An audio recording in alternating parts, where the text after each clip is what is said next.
नीलावंती, एक ऐसा नाम जिसे सुनते ही रहस्य, तंत्र, मंत्र और अनजानी शक्तियों की दुनिया आंखों के सामने घूमने लगती है। कहा जाता है कि नीलावंती एक अत्यंत दुर्लभ और रहस्यमयी ग्रंथ है।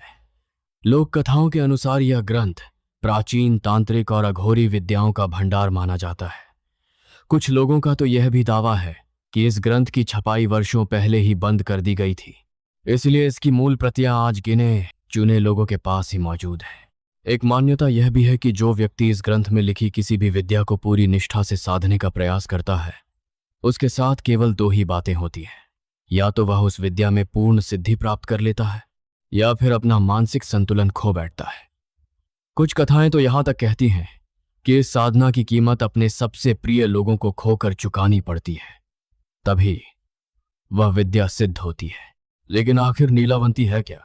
क्या यह सिर्फ एक पुरानी लोक कथा है, कोई दंत कथा, किसी का कल्पना लोक, या फिर सचमुच ऐसा ग्रंथ जो आज भी दुनिया से छिपाकर रखा गया है? महाराष्ट्र की लोक संस्कृति में नीलावंती का नाम वर्षों से सुनाई देता रहा है। पुराने समय के शाहिर, लोक गायक और भविष्यवाणी करने वाले पिंगला समुदाय के लोग अपने गीतों, कथाओं और भाकितों में इसका उल्लेख करते थे। अध्यात्म, चमत्कार, तंत्र, मंत्र, काला जादू, गुप्त धन और रहस्यमयी साधनाओं की चर्चा होते ही नीलावंती का नाम अपने आप सामने आ जाता है। इसके बारे में कई डरावनी बातें भी प्रचलित हैं। कुछ लोग कहते हैं कि जो इसे पूरा पढ़ लेता है वह पागल हो जाता है।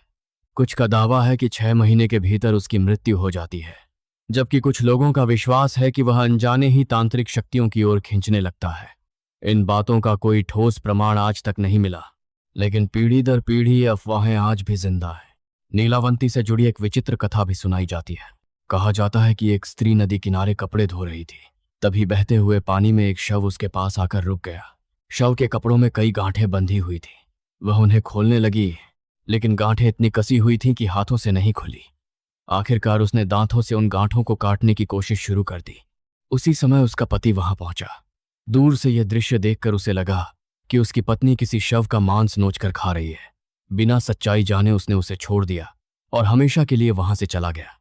बाद में लोगों ने इस घटना को भी नीलावंती की रहस्यमयी साधना से जोड़ दिया। लेकिन यह कहानी कितनी सच है और कितनी कल्पना, इसका उत्तर आज तक किसी के पास नहीं है। नीलावंती के बारे में जितनी बातें कही जाती हैं, उनमें से अधिकतर सुनाई है। किसी के पास ठोस प्रमाण नहीं है। फिर भी समय समय पर कुछ लोग दावा करते हैं कि उन्होंने इस रहस्यमयी ग्रंथ को अपनी आंखों से देखा है। शायद यही वजह है कि इसकी खोज आज भी जारी है। तो क्या नीलावंती वास्तव में अस्तित्व में है, या ये केवल लोकविश्वास का हिस्सा है? इसका उत्तर शायद आज भी रहस्य ही है। लेकिन अगर यह ग्रंथ सचमुच कहीं मौजूद है, तो उसमें लिखा एक भी मंत्र, एक भी रहस्य या एक भी विद्या आखिर कैसी होगी? शायद इसी सवाल का जवाब खोजने की जिज्ञासा लोगों को आज भी नीलावंती की तलाश में भटकने पर मजबूर करती है।